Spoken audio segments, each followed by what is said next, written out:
Bonsoir, heureux de vous retrouver à nouveau dans le cadre de cette émission, Carte sur table, c'est mardi, exactement le 23 février 2021, 21h, 23h, deux thèmes ce soir, normalement 4 invités.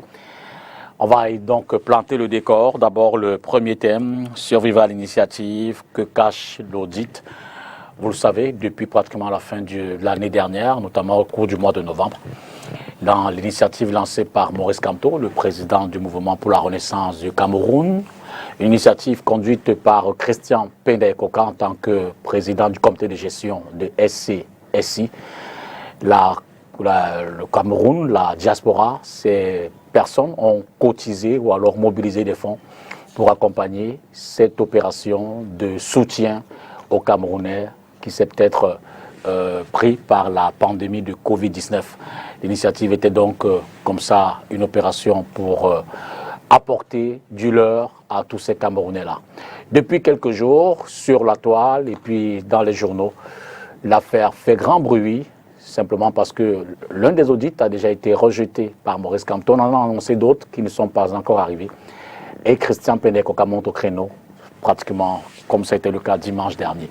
Ce soir, avec quelques panélistes, on va essayer de voir plus clair dans ce dossier-là. Mais l'autre sujet qui nous concerne ce soir, c'est la situation des droits de l'homme au Cameroun. On le sait, plusieurs zones sont en crise sécuritaire, crise socio-politique. Et au cœur de cela, les mécanismes évidemment de protection des droits de l'homme font grincer des dents.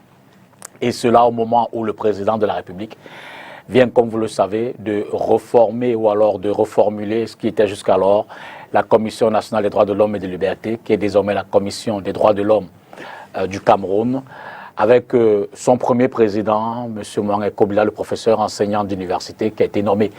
On va donc essayer d'interroger ces deux sujets-là ce soir. J'annonce d'abord dans ce studio comme premier panéliste Patrick Rifoué. Il est du RDPC. Bonsoir Patrick. Bonsoir Dipita, bonsoir à mes copanélistes et bonsoir aux nombreux téléspectateurs qui suivent ce programme en ce moment. Merci infiniment d'être de nôtres ce soir. Je voudrais également dire bonsoir à Aristide Bitouga. Il est du PCRN. Bonsoir Aristide. Bonsoir Dipita. C'est un honneur pour moi d'être invité sur votre plateau après la longue trêve que j'avais dû observer pour essayer de travailler sur 2 ou 3 choses sur le plan personnel. Et lorsque le patron de la com du parti, Ama Okol, que je salue ici, m'a saisi pour me faire part de cette invitation, j'ai immédiatement répondu positivement. Je voudrais également faire un clin d'œil à un camarade d'âme, Mathias Ntep, qui suit religieusement carte sur table tous les mardis. Je tenais vraiment à lui dire ce bonsoir tout spécial. Merci infiniment. Et puis, Maître Achille Ledjo, il est du SDF. Il nous fait également l'honneur d'être parmi les panélistes de ce soir. Bonsoir et merci infiniment, Maître, pour votre présence dans ce studio. Bonsoir, mon cher Dipita. Bonsoir au copanel. Bonsoir également à tous les fidèles de ce programme qui nous suivent actuellement. Salutations militantes à tous mes camarades SDF, particulièrement ceux de Douala 2e. Un bonsoir particulier comme ça à Madame Ledjo Sylvie, mon épouse. Je voulais lui dire bonsoir également et surtout merci de la permission qu'elle vous donne d'être là jusqu'à un peu tard ce soir. Ça va aller. Bonsoir à toute la famille. Je voudrais vous suggérer, parce qu'il faut le préciser d'entrée, nous avons invité évidemment un représentant du MRC, le Mouvement pour la Renaissance du Cameroun. Comme je l'ai dit, vous le savez, Maurice Kamto a été l'auteur de l'initiative SCSI. On nous a envoyé Maître Richard Tamfou, qui en principe devait être là ce soir. Maître Richard Tamfou s'est excusé il y a un peu plus d'1 heure, 1h30, de disant qu'il a un empêchement professionnel. Nous sommes donc retournés à nouveau vers les représentants, ou du moins les responsables chargés de la communication du MRC pour le littoral notamment. Ils nous ont promis qu'ils nous enverraient quelqu'un. Donc, d'un moment à l'autre, on aura certainement un représentant du MRC sur le plateau pour aborder la question. Et c'est pour ça que je vous suggère, cher monsieur, on va peut-être prendre quelques minutes pour aborder ce thème-là en second. On va parler d'abord des droits de l'homme, avec votre permission. On parle des droits de l'homme et puis le temps que le représentant du MRC puisse arriver, qu'on voit tout cela avec lui. Cela dit, d'entrée, on prend la transition et puis on revient donc sur le thème concernant les droits de l'homme.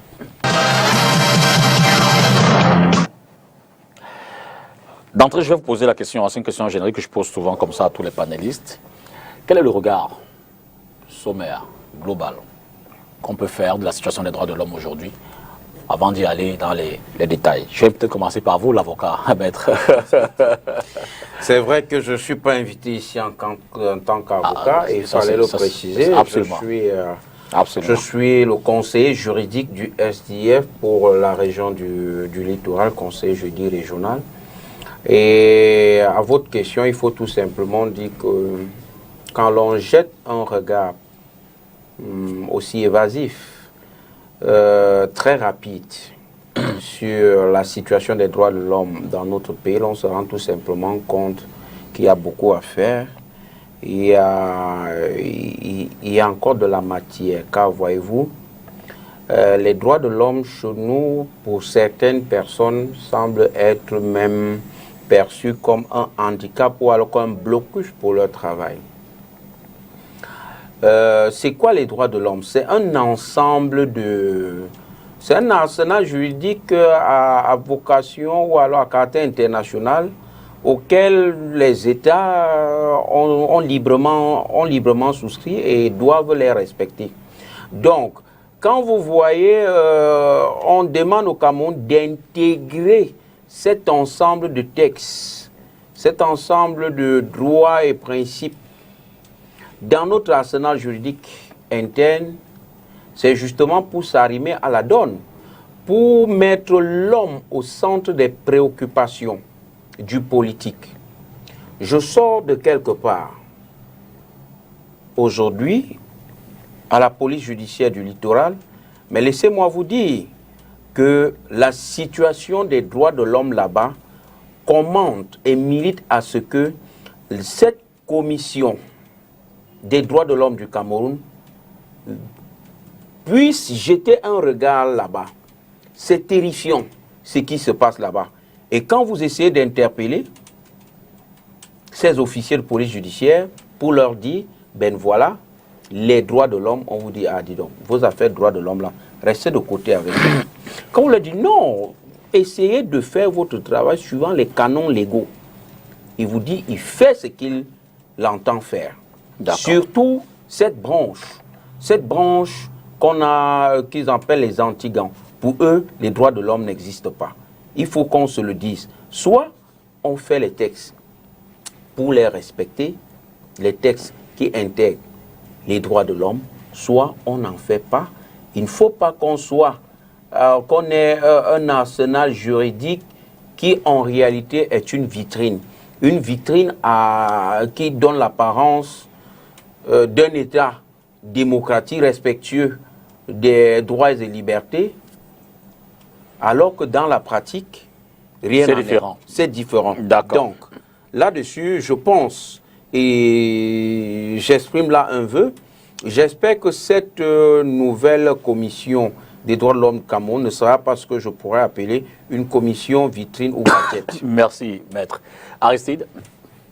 Non, moi je pense que la question que vous posez, qui est au cœur même de la démocratie, à savoir le respect des droits et libertés de ce qu'on appelle communément le citoyen, reste pour moi quelque chose qui est à faire. Parce que si je dis à refaire, c'est comme s'il y avait déjà des choses qui étaient faites, alors que tout est même à faire à ce niveau. Il suffit juste d'interroger le citoyen lambda en route pour recueillir que ce soit les avis, les perceptions ou les imaginaires relatifs à cette question-là, que vous vous rendez compte que le citoyen camerounais est véritablement en insécurité dans son pays.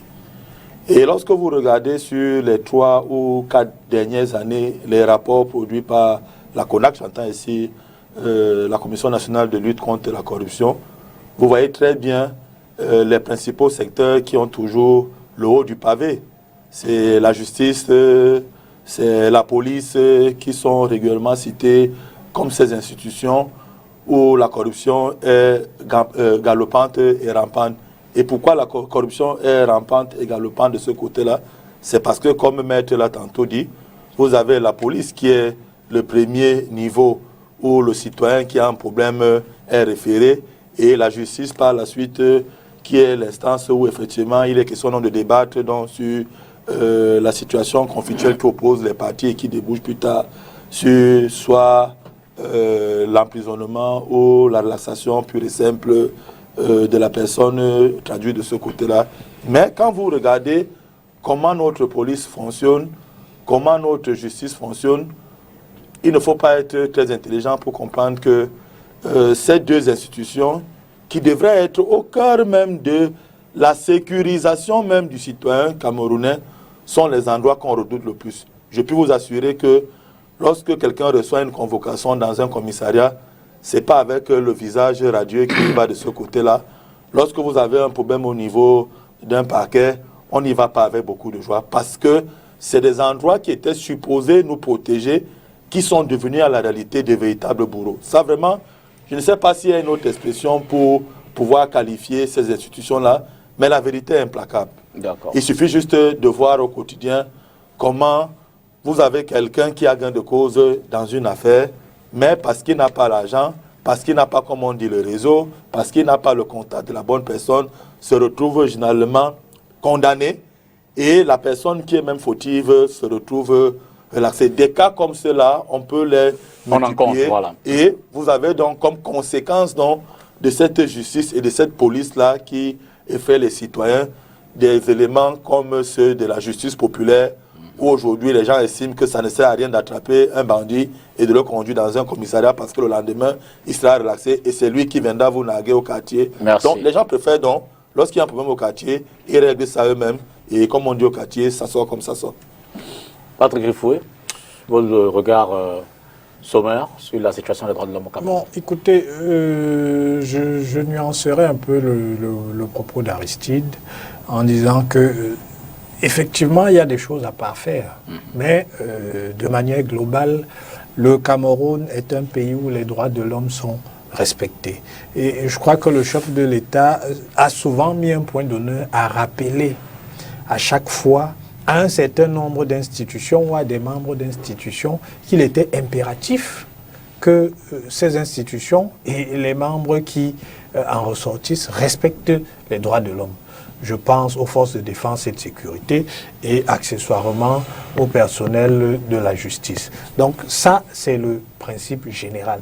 Maintenant, il peut arriver, et je pense que c'est l'axe qui a été développé par Aristide et Maître Lodjo, il peut arriver qu'en raison de comportements personnels, que ces droits soient bafoués. Mais ce sont des comportements individuels qui ne peuvent pas être érigés en normes et qui ne peuvent pas non plus remettre en cause le principe général qui veut que le Cameroun respecte les droits de l'homme. Et il me semble d'ailleurs qu'en la matière, à chaque fois que les autorités de la République ont connaissance des violations dont peuvent se rendre compte certains membres à titre individuel, à titre personnel, Aristide a rappelé tout à l'heure que c'est souvent en raison d'intérêts pécuniers, par exemple, que ces individus-là se livrent à ces abus-là.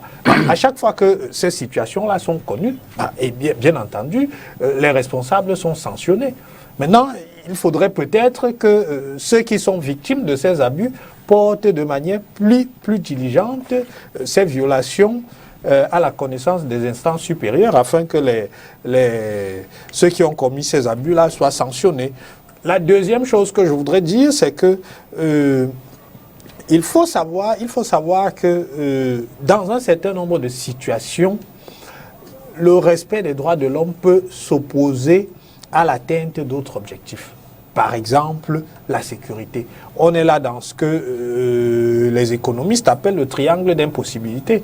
Lorsque vous avez trois objectifs qui sont des objectifs contradictoires et pour lesquels il peut arriver que vous ayez besoin de sacrifier un objectif. Donc, dans certains cas, effectivement, il peut arriver que l'on fasse l'impasse sur le respect de ces droits-là. Mais ce sont des situations purement conjoncturelles et qui ne sauraient donc remettre en cause, je le rappelle encore, le principe général qui veut qu'au Cameroun, les droits de l'homme soient respectés. Et il me semble, je conclurai là-dessus, que la défunte Commission nationale des droits de l'homme a souvent fait des rapports qui mettaient l'accent sur un ensemble de violations de ces droits en appelant à ce que ces violations cessent. Donc il y a une volonté du gouvernement de parfaire le respect des droits de l'homme au sein des institutions qui en ressortissent. Et je pense que il faut aller plus loin, mais il ne faut pas jeter le bébé avec l'eau du bain. D'accord, maître. Venons-en à cette commission. On se le rappelle, en réalité, elle est le fruit d'une loi de juillet 2019, c'est vous l'expert de ces questions-là. Il y a donc le président de la République qui en a décidé ainsi, notamment avec la nomination des membres. Et on a pu voir que l'une des différences fondamentales avec la précédente commission, c'est que la commission des droits de l'homme du Cameroun a également un volet prévention. C'est-à-dire qu'un élément qu'on ne retrouvait pas systématiquement dans l'ancienne structure. Est-ce que toutes ces dérives, tous ces écarts qu'on a pu relever ici et là, est-ce que Patrick Rifoué semble qualifier de marginaux les écarts, n'est justement pas d'abord des manquements ou alors des insuffisances constatées dans la structuration même de la loi, des institutions qui doivent encadrer les droits de l'homme au Cameroun? En fait, les deux causes militent pour cette inflammation ou alors pour ce taux assez élevé du non-respect des droits de l'homme dans notre pays. Je dis bien les deux causes que vous avez. Que ce soit celle relative à la structuration même de cette commission, que ce soit des manquements d'ordre professionnel, nous pensons tout simplement que les deux causes expliquent ce regain de violation des droits de l'homme dans notre pays. En fait, voyez-vous, avec la nouvelle configuration ou alors la toute nouvelle commission des droits de l'homme, ce volet préventif doit permettre à la commission d'être plus efficace, puisque avant la commission agissait toujours après coup.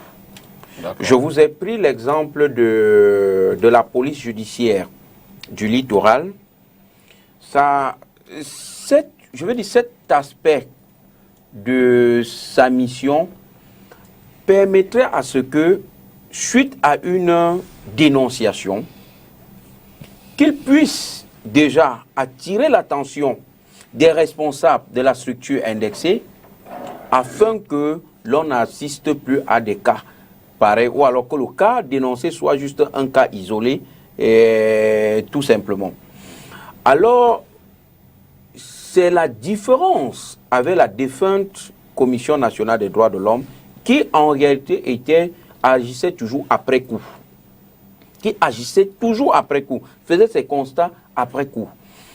Maintenant, sur le volet des manquements que l'on observe dans les différentes corporations, l'on observe beaucoup plus dans les métiers de port d'armes.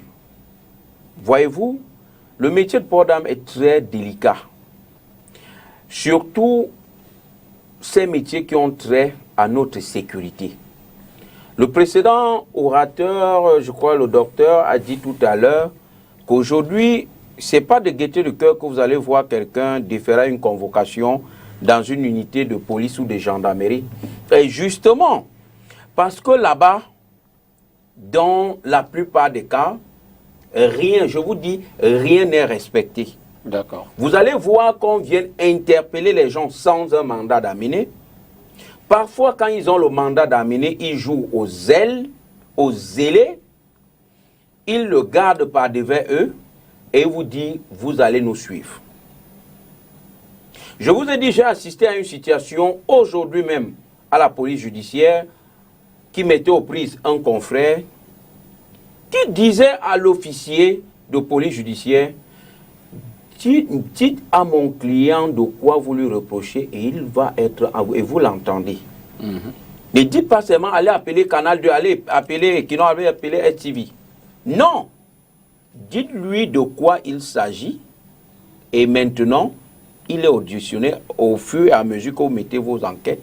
Vous allez voir s'il est opportun d'appeler les hommes des médias ou pas. Alors, c'est-à-dire, on amène quelqu'un là, on allait l'attraper, on l'amène. Sans résistance. Sans rien, on lui a rien dit. Écoutez-moi bien, on lui a rien dit. On lui dit pas, on te ramène pour ça. Et alors, quand le conseil lui dit, est-ce que quand vous l'avez arrêté, est-ce qu'il vous a opposé une quelconque résistance? Vous savez ce que le monsieur lui répond? Est-ce qu'il était capable même de m'opposer une résistance? C'est curieux. Donc, c'est pour dire que quand vous voyez la situation qui a prévalu récemment en Ndou, avec la torture de ce monsieur qu'on disait être un relais local des Ambazoniens, vous rendez tout simplement compte que ces militaires et policiers sont eux-mêmes, ont été interpellés. Est-ce que leurs droits ne seraient pas respectés dans la suite de la fête, c'est-à-dire les auditions et tout le reste? Ça doit être respecté, c'est un principe de base. C'est pour dire que quel que soit ce qu'on vous reproche, le Cameroun associe un certain nombre d'engagements internationaux qui voudraient que l'on vous dise d'abord de quoi on vous reproche et puis vous vous défendez.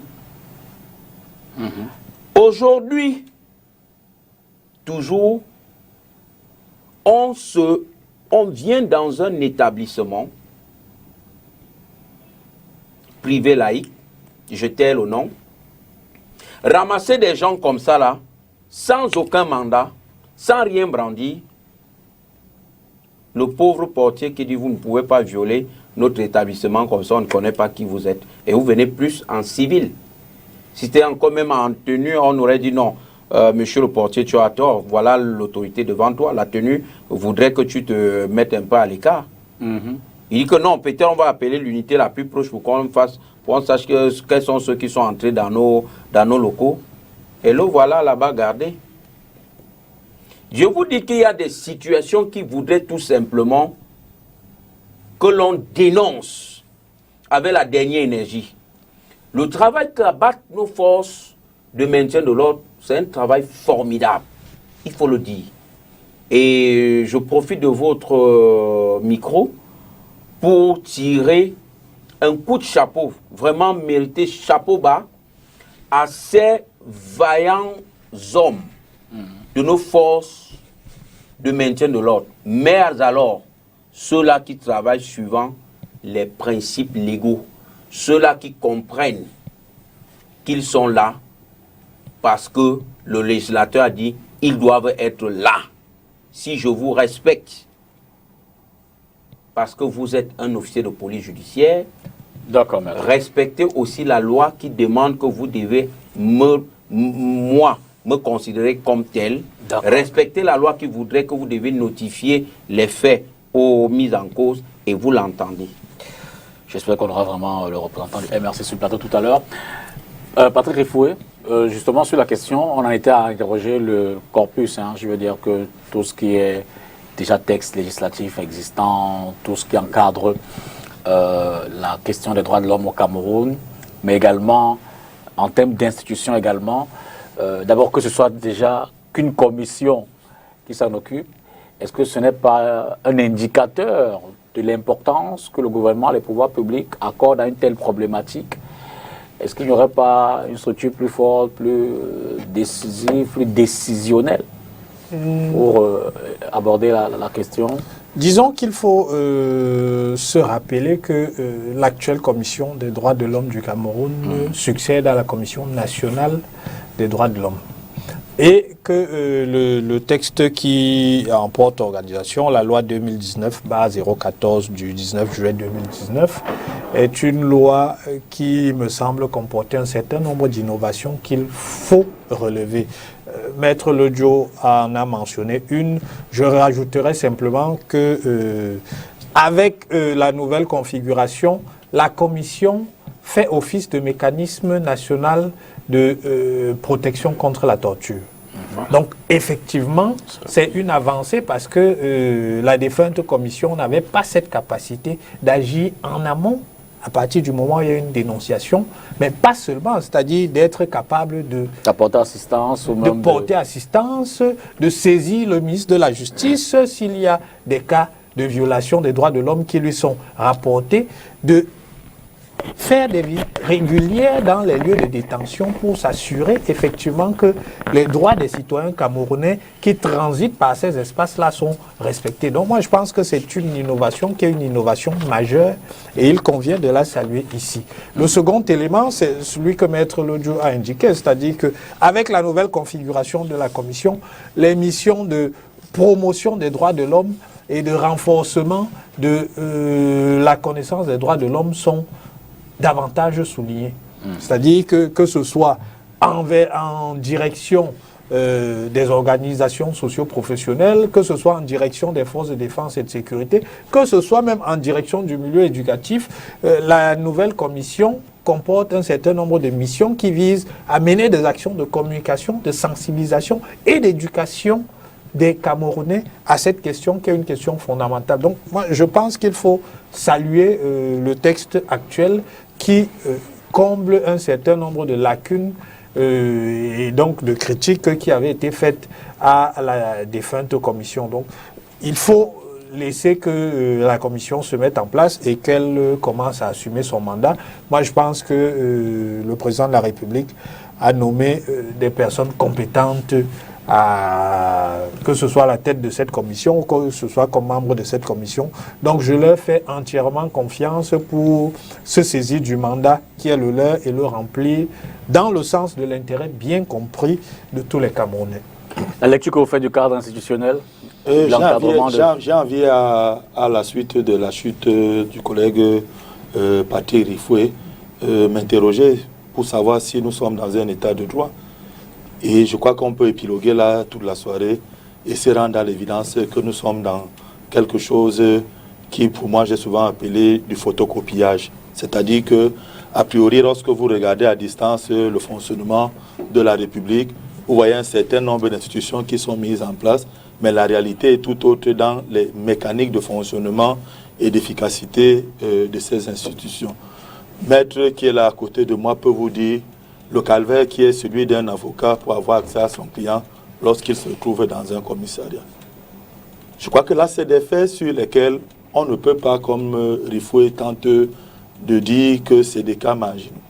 Je crois que ces cas marginaux prospèrent parce que nous sommes dans un environnement d'anomie. C'est-à-dire que vous avez des lois, mais ceux qui sont censés et supposés respecter d'abord ces lois ne les respectent pas. Comment donc la maman qui est victime d'une violation de ses droits, je dis n'importe quoi à Mindourou, fera pour saisir la commission et ses membres qui sont au niveau de Yaoundé pour pouvoir agir de manière efficace sur le problème auquel elle fait face. Je crois que le challenge aujourd'hui de notre pays, c'est notre pays à nous tous. Et c'est souvent amusant quand, vous vous souvenez, il y a quelques années, un ministre aujourd'hui à Kondengui, qui avait la possibilité d'améliorer nos prisons, avait répondu à un journaliste qui vous a dit que les prisons sont un lieu de plaisance. Je n'en ai pas, c'est quel ministre? Je vous dis qu'il était ministre et il avait compétence pour agir sur les prisons. Je vous sais très intelligent, Dipita. Vraiment mon intelligence, justement. L'aîné chez moi a 11 ans. C'est soit mon intelligence, ça je veux voir mes enfants grandir. Mais on les comprend tous. Mais quelques années dans le cadre de l'opération Épervier, lorsque ce ministre a été déféré du côté du CED, je fais bien la différence entre le CED et Kondengui, où on sait quand même que les conditions sont meilleures que Kondengui, avait dans les jours qui suivaient pondu 4 tomes de lettres pour décrier les conditions de détention qui étaient les siennes de ce côté-là. Je crois qu'il faut toujours se dire qu'aujourd'hui on peut être du côté des forts et que par la force de l'histoire, on pourrait se retrouver à être de l'autre côté et que, conscient de cela, on doit pouvoir militer pour une république correcte, une république exemplaire. On nous a toujours présenté le Cameroun, aussi bien au niveau national qu'international, comme le pays avec les meilleurs tests au monde. J'ai souvent demandé à ceux qui racontent ces choses-là sur les plateaux de télévision, quel est cet indicateur de mesure qui permet de nous prononcer de manière péremptoire sur ce genre de déclaration, parce que, effectivement, lorsqu'on vous parle d'une mission importante comme celle de la prévention que cette commission est appelée à mener, le challenge déjà, c'est que cette éducation puisse commencer déjà par ces acteurs clés du processus et puis qu'elle s'étende vers les communautés. D'accord. Mais vous avez un environnement, et ça ce n'est pas récent, c'est-à-dire qu'il y a une construction au niveau de la gouvernance du pays qui a voulu annihiler la connaissance des droits du citoyen pour rendre le citoyen le plus vulnérable possible qu'il soit et avoir toujours l'impression que même quand il a raison dans une affaire, c'est une faveur qu'on lui fait. Et donc nous sommes donc dans un environnement sclérosé comme celui-là, où vous voyez la difficulté que les Camerounais ont à pouvoir défendre parfois des causes qui nous sont importantes. C'est-à-dire que vous avez par exemple le cas de l'APE qui ne repose sur rien, mais les parents ne peuvent pas se mobiliser pour défendre leurs droits par rapport à cette affaire. Vous avez aujourd'hui toute l'industrie des spirituels qui pilule depuis 2 semaines sur les réseaux sociaux, où des gens, est-ce qu'ils sont de bonne foi ou de mauvaise foi, se sont investis dans une entreprise mortifère, mais les populations ne peuvent pas se soulever pour revendiquer un certain nombre de choses.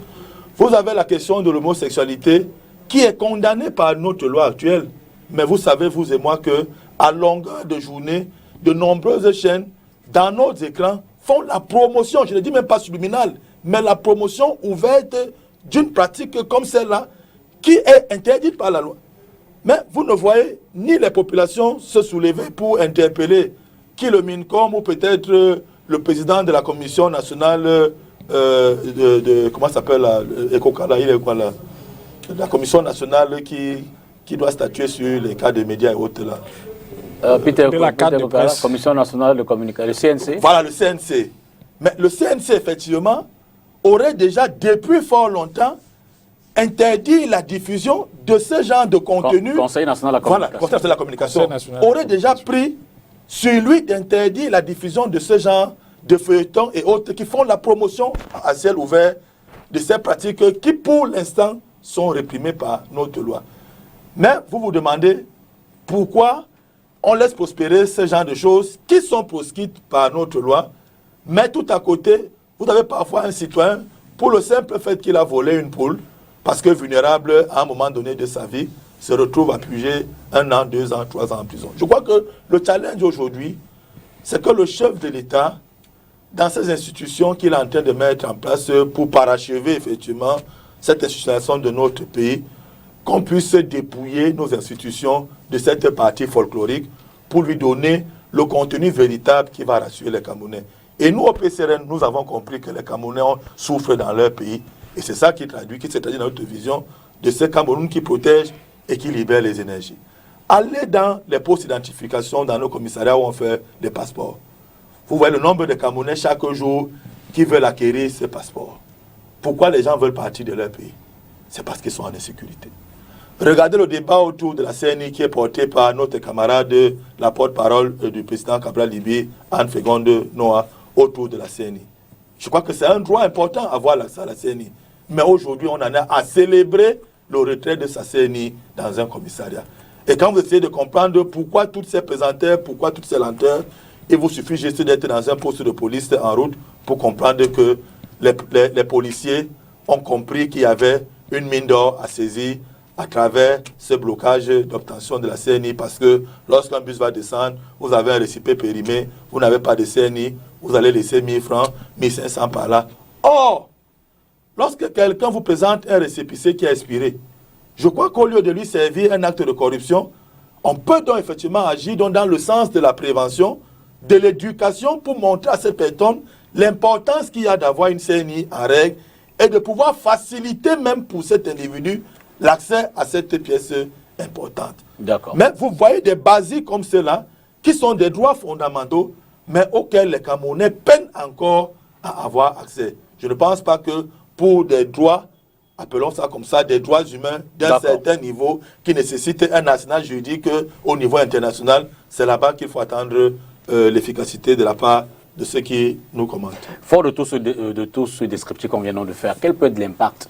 Peut-être dans l'amélioration, dans le maintien, ou alors pour rétrograder déjà l'environnement des droits de l'homme aujourd'hui? Que peut apporter cette commission en termes d'amélioration pour que les Camerounais qui sont dans leurs droits puissent s'épanouir dans ces droits, pouvoir les maintenir, gagner quand ils sont violés, les maintenir quand ils sont heurtés. Patrick? Bon, je pense qu'il y a un adage que les juristes aiment bien énoncer qui indique que nul n'est censé ignorer la loi. Donc, mais il faudrait que vous ayez été exposé à cette loi. Oui, mais justement, le degré zéro, c'est donc l'éducation. C'est l'éducation et la connaissance de ces droits-là.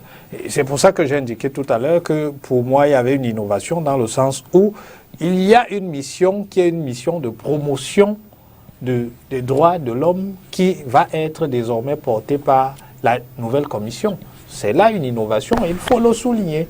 Elle va avoir dans ses missions des compétences pour éduquer, que ce soit les forces de défense et de sécurité, que ce soit les forces de maintien de l'ordre, que ce soit les populations ou que ce soit les individus comme nous du milieu éducatif, à une meilleure connaissance, une meilleure appropriation de ces droits-là. Parce que je pense que même si vous voulez pouvoir revendiquer vos droits, il faut commencer par connaître ces droits-là. C'est le premier point. Et en cela, je dis, moi je salue cette innovation qui est contenue dans la loi. Le second élément, je l'ai indiqué tout à l'heure, je le rappelle simplement, c'est le fait que désormais, cette commission agit comme un mécanisme national de prévention de la torture. Est suffisant. Et à ce niveau, non, c'est très important. Contrairement à la précédente commission qui ne pouvait pas agir, c'est-à-dire dès qu'elle était saisie d'un cas, justement pour y mettre fin ou obtenir réparation, à partir du moment où elle agit comme mécanisme national de prévention de la torture, elle est capable de se saisir de toutes les violations dont elle a connaissance et engager des actions qui peuvent conduire à la réparation des droits qui ont été lésés. Elle est capable de saisir le ministre de la Justice. Elle est capable de saisir les instances, que ce soit les instances de police ou de gendarmerie, et faire toutes les descentes nécessaires pour s'assurer qu'effectivement les droits de l'homme sont respectés au sein de ces services-là.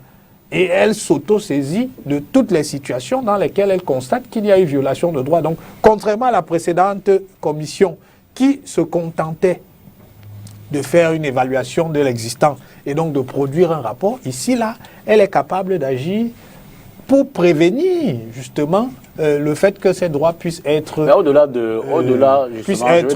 violés. Je veux dire qu'elle n'a pas capacité, par exemple, de mobiliser les forces publiques si éventuellement elle souhaite qu'un droit de l'homme violé ou alors la violation d'un droit de l'homme soit interrompue. Mais si, elle a capacité, puisqu'elle a la capacité de saisir directement le ministre de la Justice. D'accord. À chaque fois qu'il y a une situation. Et elle a également la capacité, il faudrait que je retrouve cet article, mais je pense qu'elle a également la capacité, c'est-à-dire de contraindre les organismes qui agissent, qui peuvent violer les droits, à lui produire des rapports circonstanciés sur les occurrences dans lesquelles il y a des allégations de violation de ces droits-là. Elle a la capacité de contraindre. Elle ne demande pas simplement un rapport, elle contraindre de produire un rapport sur cette situation-là. Donc je pense que ce sont des innovations qui sont des innovations significatives. La même question. C'est un pas en avant, il faut le saluer, il faut le relever, le saluer. Que cette commission telle que constituée, avec les hommes évidemment, et les textes qui les encadrent, est-ce qu'elle peut-elle avoir, cette commission, justement un impact donc sur les enjeux du respect des droits de l'homme au Cameroun? Est-ce que désormais un citoyen peut dormir tranquille, sachant que la commission, quels que soient les désagréments qu'il pourrait vivre, vous citez votre cas dans un commissariat tout à l'heure, ou au tribunal, Est-ce qu'avec la nouvelle commission des droits de l'homme, le Camerounais pourrait dormir en se disant que dorénavant ses droits seraient respectés? Non, non, je réponds directement par la négative. Vous ne laissez même pas un temps d'observation, un temps de... Vous ne lui accordez pas même une présomption de performance avant qu'elle ne commence le travail? Non, écoutez bien ma question. Je vais dire ma réaction avant de dire quoi que ce soit. La question est celle de savoir, je pense que je vous reprenais. Absolument, absolument. Est-ce qu'aujourd'hui le Camerounais peut dormir tranquillement, sachant que la Commission des droits de l'homme est là pour protéger ses droits, c'est ça? Absolument. Non, je dis qu'on ne peut pas répondre par l'affirmative. Ou alors je ne peux pas répondre par un oui absolu. Alors, la Commission des droits de l'homme, telle que présentée et scrutée, je veux dire, nous, les praticiens, attendons beaucoup d'elle. Et avec sa nouvelle mission, celle de prévenir les cas de violation des droits de l'homme, je puis dire que la situation sera différente relativement à la défunte Commission nationale des droits de l'homme. Là, il faut être honnêtement intellectuel pour le reconnaître. La situation sera nettement mieux par rapport à ce qu'on vivait jusqu'à maintenant. Mais seulement, il faut tout simplement noter que la question des droits de l'homme génère beaucoup d'encre de salive et c'est une préoccupation centrale pour l'humanité. C'est justement pourquoi beaucoup d'États en font un principe même. Un pilier de la démocratie. Un pilier de développement. D'accord.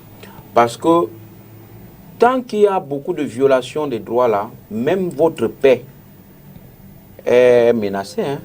Le respect des droits de l'homme participe même de la stabilité de l'ordre régnant, de la paix sociale. Donc, nous avons tout intérêt à ce que les droits de l'homme, tels que stipulés par les textes internationaux, soient véritablement intégrés dans notre corpus juridique interne et respecté. J'insiste là-dessus parce qu'au Cameroun, nous avons des très beaux textes. Mais on ne les applique pas. Si vous restez même seulement dans le cadre de la procédure pénale, vous allez vous rendre compte que le Cameroun a l'un des très beaux textes en matière de code de procédure, en matière de procédure pénale. Mais seulement son application fait toujours défaut. On se rend compte que quand vous arrivez, par exemple, dans un commissariat avec un conseil, la réaction de celui qui va vous entendre, c'est que tu sais déjà ce que tu as fait. Tu sais ce que tu as fait et tu viens directement avec le renfort. Alors que c'est la loi. Je vous le dis, c'est la loi qui dit qu'il doit être fait accompagner. Et il y a quelque chose que je décris. Et je vais profiter de ce plateau pour le dire, vraiment. Les convocations qu'on envoie, ça c'est toutes les violations des droits. Les convocations qu'on envoie, on dit accompagné de, il dit seul. On dit seul. Oh, ça c'est une violation. C'est une violation des textes. Vous devez être accompagné de votre conseil. On ne dit pas avocat, de votre conseil, de votre choix, d'un conseil de votre choix. Et le conseil n'est pas toujours avocat dans ce cas de figure quand on est au niveau de l'enquête préliminaire. C'est-à-dire si M. Dipita Tongo a des petites connaissances qui peut, en la matière, qui peut par exemple m'accompagner dans un commissariat, je dis Dipita s'il te plaît, j'ai une convocation, tu peux m'accompagner. Là-bas vous présentez comme mon conseil, ça passe. Mais quand vous allez venir, on va dire, ok, tu sais déjà ce que tu as fait, tu prends le renfort. Voilà ce que nous disons. Et il y a ces convocations, ils appellent souvent ça des réceptions. J'ai fait les tours de plateau radio et télé pour dénoncer ça. Le des réceptions. C'est-à-dire, dès qu'on vient là, il vous brandit, monsieur le commandant dit, dès que vous prenez ça, vous nous suivez. C'est dans quel, c'est où, ça veut dire quoi? C'est quel texte qui réglemente ça? On doit vous donner la convocation et dire, bon, on vous attend à 16h. Si on vous a donné à 10h, on vous attend le lendemain.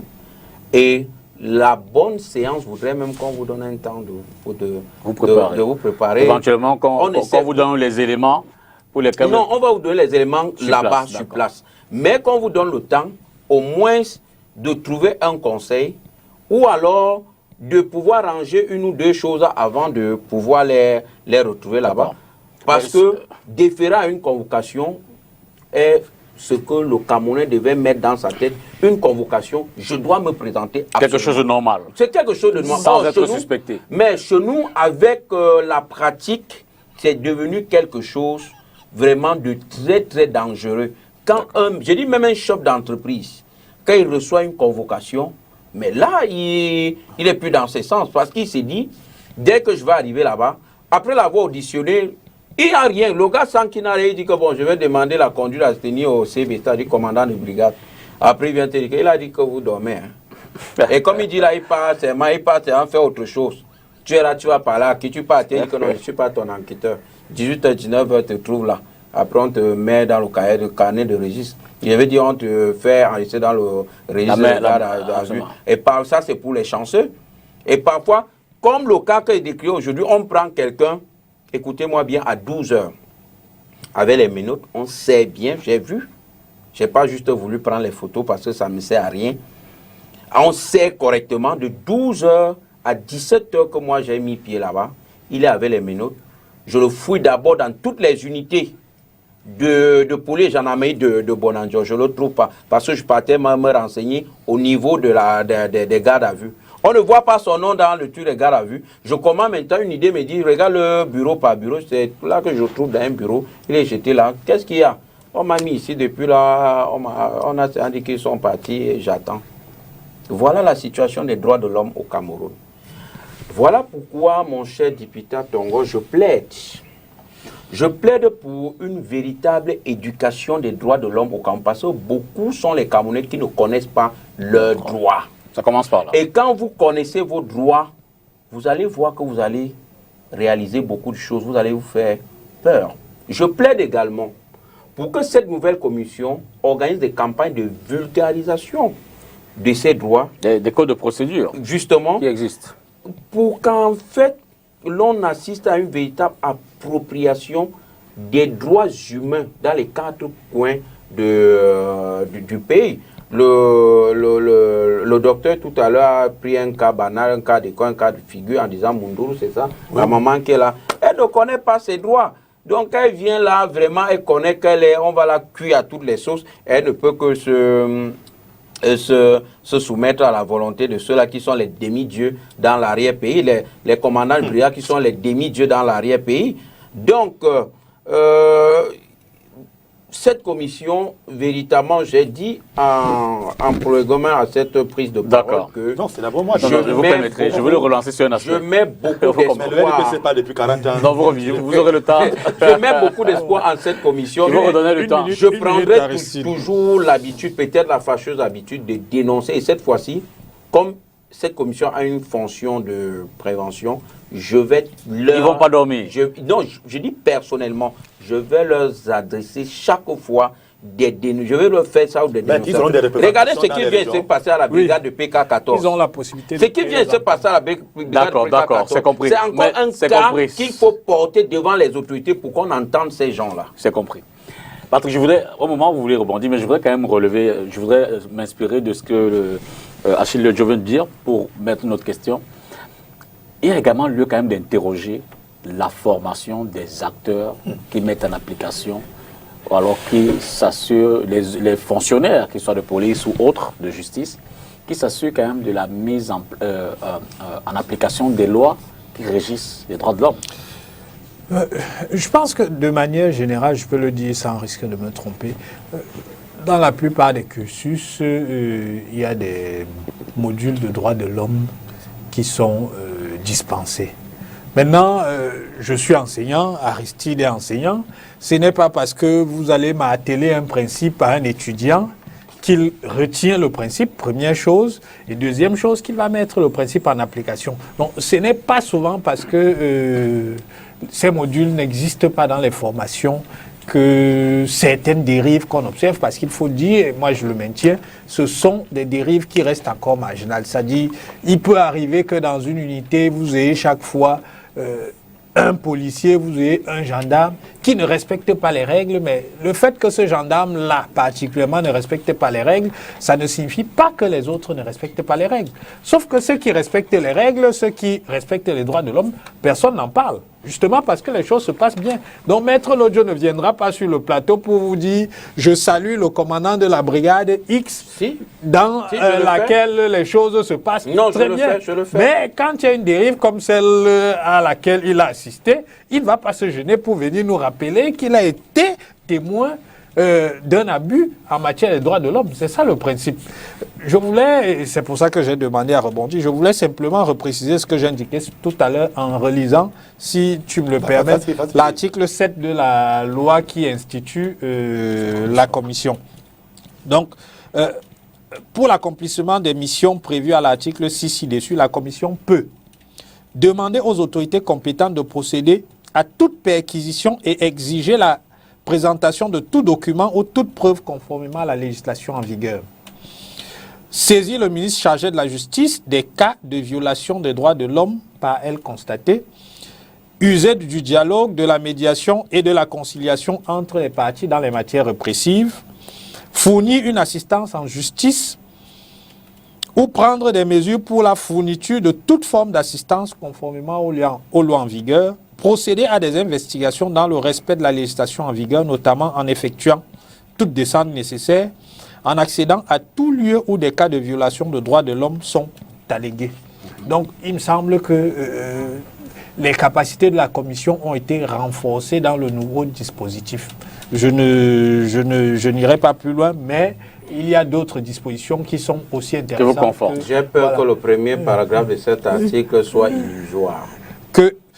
Ah non, comment mais ça? vous allez m'oublier. Quand vous dites qu'ils ont la capacité d'aller dans une unité et dire faire des perquisitions, je vais voir comment ces commissaires de la commission, de cette commission iront entrer dans un commissariat, je ne sais pas, dans une brigade, dit bon, ici on nous a dit qu'on veut perquisitionner. On va le mettre hors de la barrière. Je lis la suite parce que l'article 7 ne se limite pas là. Solliciter des autorités compétentes qu'il soit mis fin aux violations des droits de l'homme constatées. Voilà.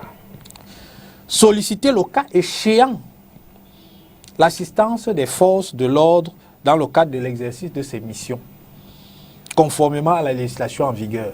Donc effectivement, ils ont des capacités de coercition. Ils peuvent contraindre ceux qui s'opposeraient éventuellement à leur mandat en sollicitant le concours d'autres forces de maintien de l'ordre. Donc, contrairement à ce que l'estimé maître Lodjo indique, moi je pense que la commission est bien outillée pour remplir son mandat. Je ne dis pas non, mais seulement sur le terrain de la pratique. Vous et moi serons encore sur ce plateau pour disséquer cette fois-ci l'altercation qui aura lieu entre peut-être la gendarmerie et la police. La gendarmerie accompagnant la commission fait une investigation à la police. On va ressortir de cette question. Aristide, la question préalable, c'était de savoir si on peut, les yeux fermés... Je crois qu'aujourd'hui, on peut se féliciter sur le fond et laisser le temps nous donner tort. Ça, je le souhaite vivement. Mais connaissant les habitudes de la maison, il vaut mieux être dubitatif et laisser que les preuves des faits puissent nous démontrer le contraire. Moi, je pense qu'aujourd'hui, un des actes forts que peut poser cette commission, et je parle sous le contrôle de maître, c'est de pouvoir évacuer nos prisons de toutes ces personnes qui n'ont rien à foutre là-bas. Et Dieu seul sait qui représente au moins la moitié de ceux qui sont dans nos prisons. Effectivement. Et ça, c'est des actes forts qui vont nous autres citoyens ordinaires pouvoir commencer à avoir une certaine once de confiance vis-à-vis de cette commission. Qu'ils commencent dans nos prisons pour libérer ces gens qui n'ont rien à faire là-bas. Je vous assure que vous avez des familles qui sont aujourd'hui délabrées, qui sont aujourd'hui déstructurées parce que le chef de ménage, qui était le plus grand pourvoyeur de ces ménages, pour une affaire banale, se retrouve en prison depuis 2 ans, depuis 3 ans. Il n'a jamais été jugé. La famille n'a pas les moyens pour voir qui il faut voir vont être libérés. D'accord. Ça, c'est un acte fort. La deuxième chose, c'est pour nous autres acteurs politiques qui saluons la réorganisation et le nouveau nom et l'habillage qui est donné à cette commission, c'est celle de pouvoir enfin espérer que nous aurons la possibilité de pouvoir aujourd'hui mener un certain nombre d'actions politiques sans avoir l'hyper-gendarme du Minat avec son marteau sur la tête, nous rappelant à tort ou à raison si le meeting a sa raison d'être ou pas. Mais C'est la commission également- ne lui enlève pas, ne lui enlève pas Oui, mais sauf que devant ses un cas, prérogatives. oui, mais sauf que les textes disent que Des devant un cas de super-gendarmes. violation, oui, sauf Pas- que devant un cas de violation, c'est-à-dire que où vous avez effectivement entrepris les démarches qui correspondent à une manifestation publique, qu'on puisse vous la refuser au motif qu'on apporte des arguments qui ne tiennent pas la rue, que le parti politique en question puisse saisir la commission pour demander à ce qu'il y ait respect des droits de l'homme à ce niveau-là. Je pense qu'il ne faut pas tout voir mal dans cette affaire. On va juger le maçon au pied du mur, mais je puis vous dire que lorsque nous parlons de l'éducation de tous les acteurs du processus à la question ou à la problématique des droits humains, il faut souvent se rappeler que c'est de mauvaise foi qui ne respectent pas ces connaissances-là qui vont dans ces écoles de formation. Voyez-vous, lorsque vous présentez à un policier dans un commissariat, effectivement, que vous connaissez vos droits, généralement on vous dit, vous pensez que vous connaissez les droits là plus que qui. C'est-à-dire que vous avez en face des gens qui savent pertinemment ce qu'il faut faire, Merci Aristide. mais ils s'appuient parfois sur l'ignorance du prévenu.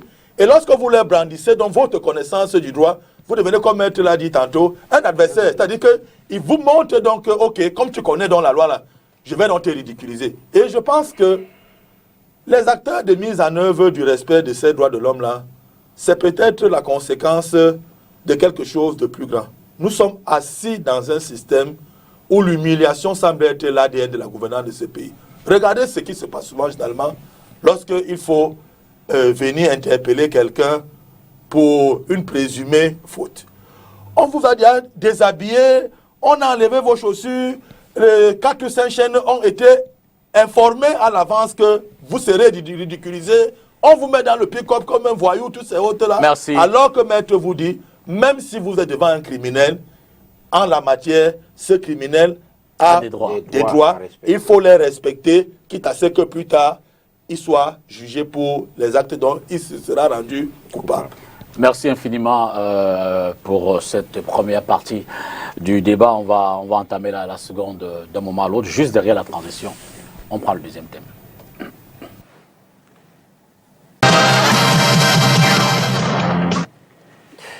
Avant peut-être d'introduire ce thème-là, permettez-moi de noter ce soutien des professionnels, d'un certain nombre de professionnels de médias, un soutien lancé depuis quelques jours déjà. Il s'agit d'une opération main levée en soutien à la défense du journaliste et directeur de publication Christophe Bobiokono et de son journal, le journal Kalara, qui, comme vous le savez, fait face en ce moment à la justice.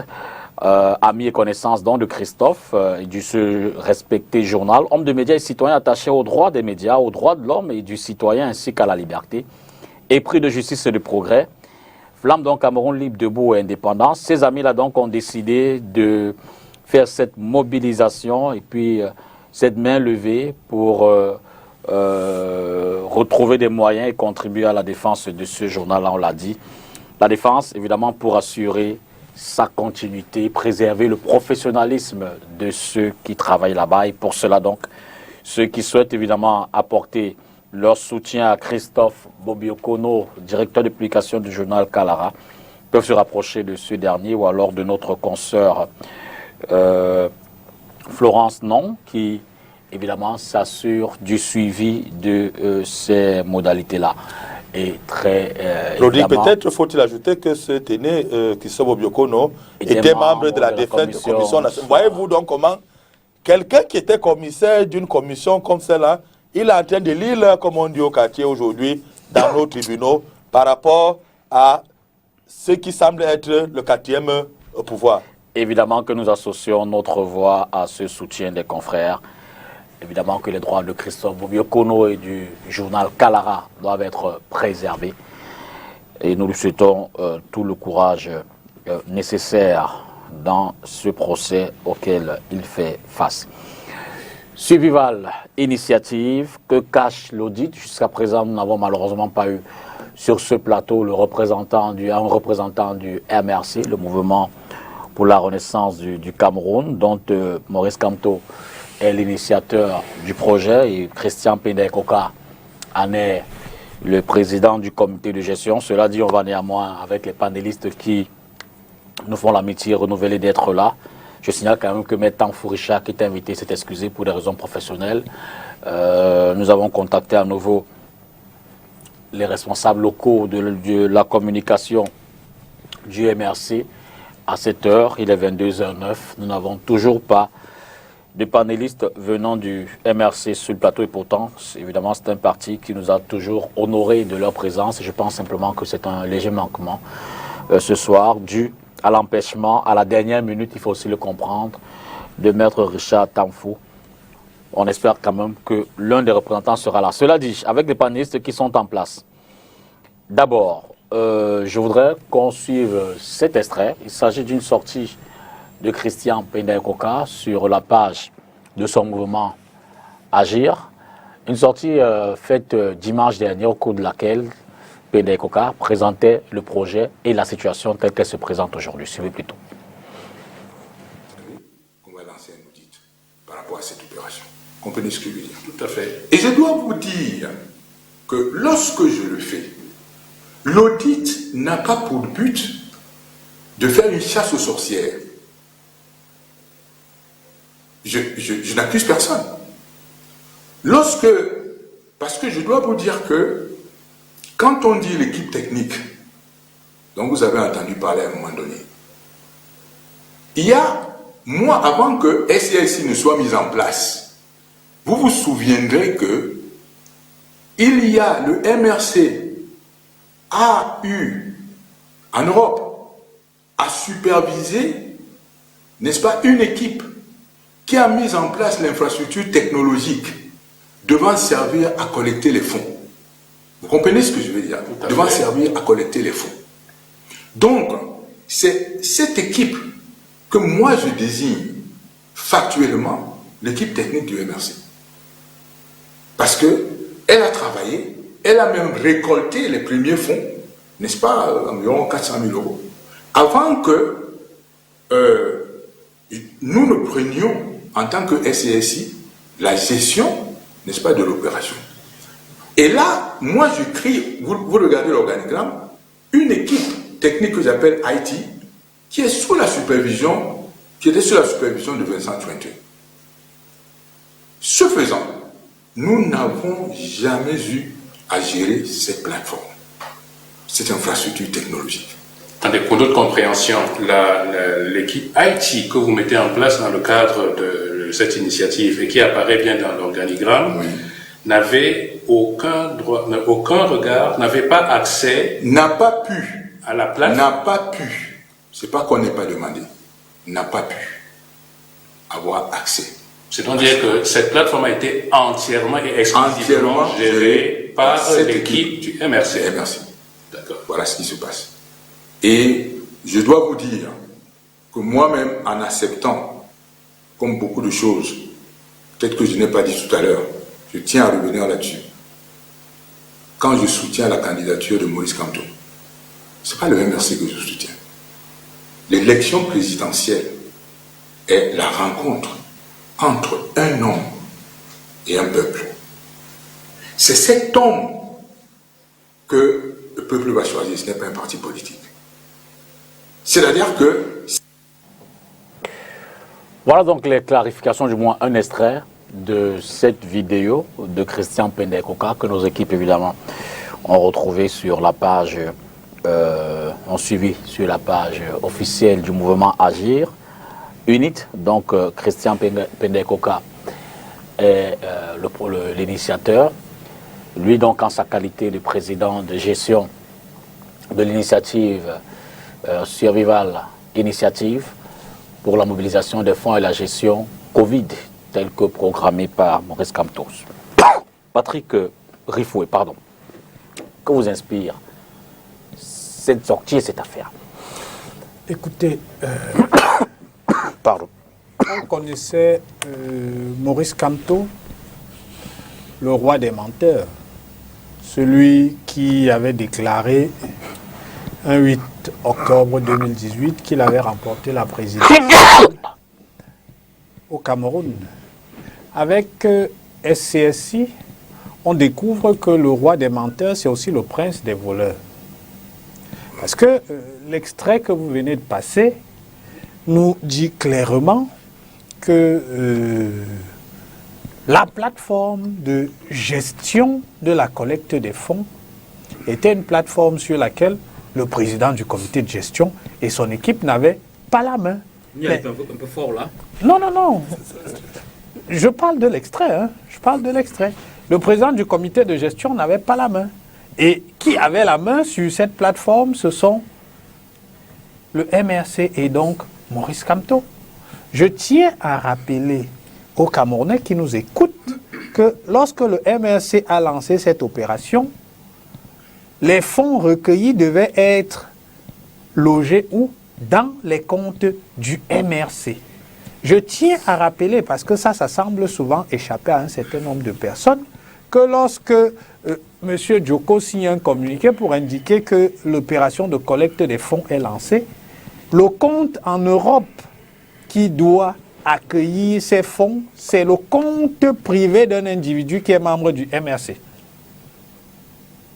Et qui est très proche de Maurice Kamto. C'est d'ailleurs à ce titre qu'il est le régional du MRC en Europe.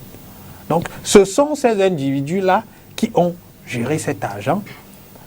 Vous voyez bien que nous avons une situation aujourd'hui dans laquelle nous avons Christian Pendaïkoka qui a un peu la place du con parce qu'il s'est rendu compte... Il est un peu fort dans les épithètes. Non, non, non, mais il s'est rendu compte. L'opération... actuellement, on le dit souvent au quartier, c'est une opération qui lave. C'est-à-dire qu'il veut absolument laver son honneur en considérant que ce scandale ne doit pas l'entacher, lui, Pendaïkoka. Mais qu'est-ce qui se passe? C'est qu'il commet un audit. L'audit confirme les suspicions qu'il y avait eu, c'est-à-dire qu'il y a eu 300 000 euros qui ont disparu. Et qu'est-ce qui se passe? Maurice Kamto, le président du MRC, dénonce cet audit et considère que cet audit n'est pas valable. Je tiens à vous rappeler, je tiens à rappeler à tous ceux qui nous écoutent que les premiers à avoir dénoncé l'audit de Pendaïkoka, c'est l'équipe Haïti du MRC qui gérait la plateforme qui accueillait les fonds. Et derrière cette dénonciation, vous voyez bien qu'il y a une collusion entre cette équipe et Maurice Kamto. Ils sont sur la même ligne, ils disent non, l'audit qui a été fait par Christian Pendaïkoka est un audit qui n'est pas valable. Oh, moi j'ai écouté Christian Pendaïkoka, je suis allé regarder les éléments sur la plateforme qu'il a fournis.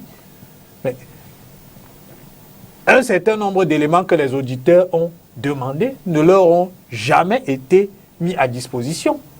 Donc, qui cherche à dissimuler quelque chose? C'est bien le MRC. Qui cherche à dissimuler quelque chose? C'est bien Maurice Kamto. C'est la raison pour laquelle il veut lancer un second audit en supputant que ce second audit viendra démentir les conclusions de l'audit qui a été lancé par Christian Pendaïkoka.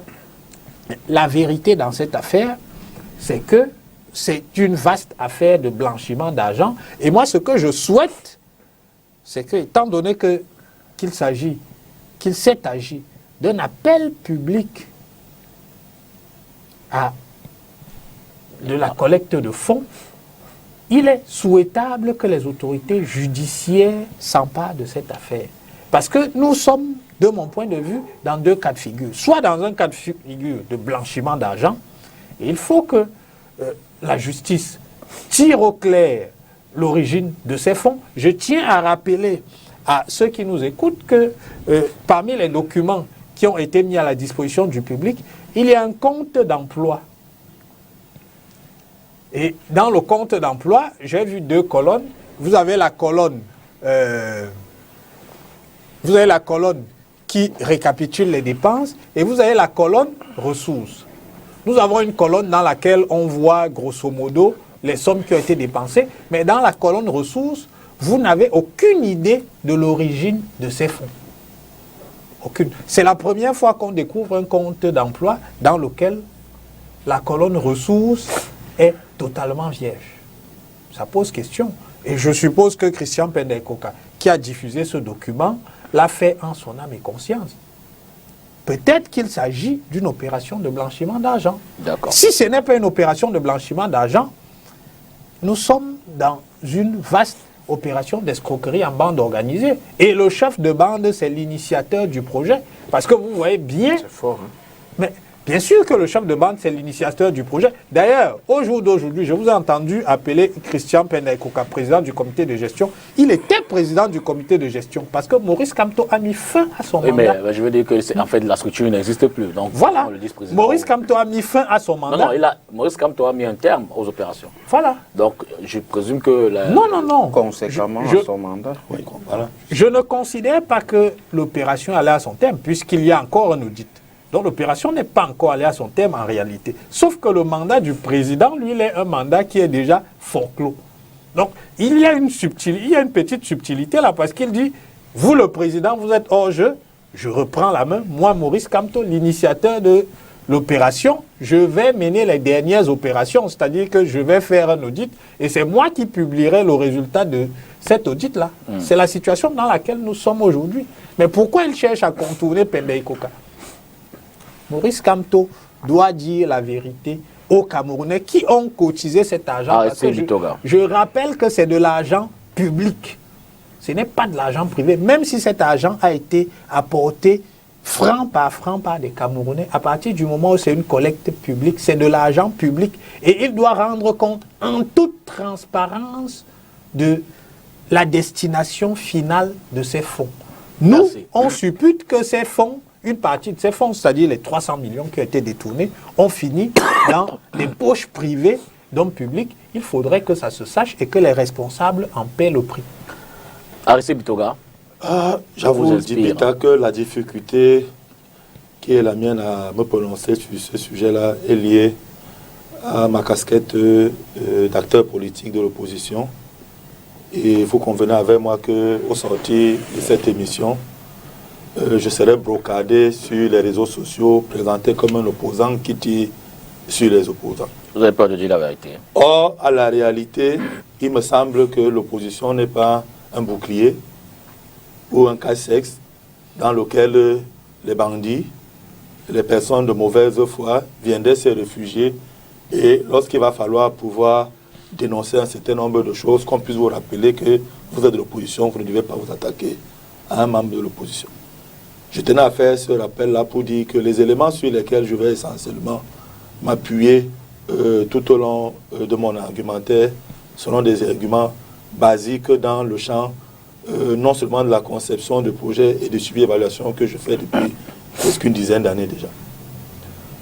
Vous voyez toute la difficulté qu'il y a eu au début dans le démarrage de cette initiative, qu'on ne savait pas est-ce que c'était un projet, est-ce que c'était une association, est-ce que c'était une initiative. Vous vous souvenez qu'il y avait eu un sous-compte qui avait été créé au niveau d'African First Bank pour loger les fonds qui étaient ceux de l'initiative Survie.